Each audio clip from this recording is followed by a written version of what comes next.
சரிம்மா. மூன்றாவது சினிமா. சினிமாவிலிருந்து போதைப் பொருள் காட்சிகளை அகற்ற வேண்டும். காட்சி 3ல நம்ம என்ன பார்க்க போறோம்னா, இந்த போதைப் பொருட்களுக்கு அடிமையா இருக்க மாணவர்கள் என்ன பண்ணிட்டு இருக்காங்கன்னு தான் நம்ம பார்க்க போறோம். வாங்க பார்ப்போம்.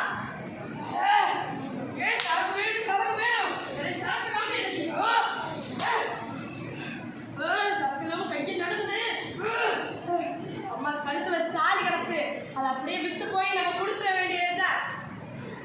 ஐயோ, கால கொடுமையை பார்த்தீங்களா?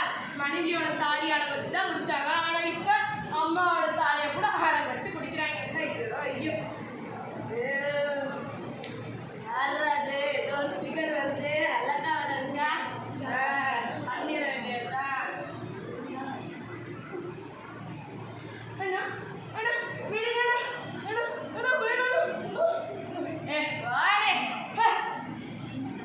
ஐயோ, இதெல்லாம் பார்க்கணும்னு நம்ம தலைவிதில் எழுதியிருக்கா. கடவுளே, என்ன கொடுமை சரி.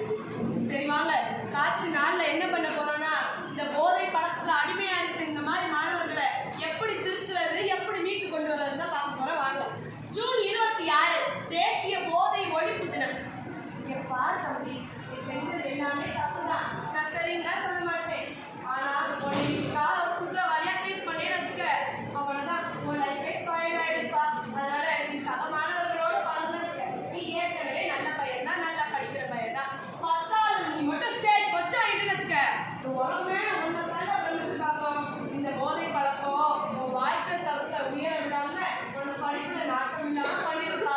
இதனால அந்த புற்றுநோய், நுரையீரல் கருமம் எல்லாமே இருந்தாலும் நம்ம சாகும்போது சாம்பலா தான் போவோம்.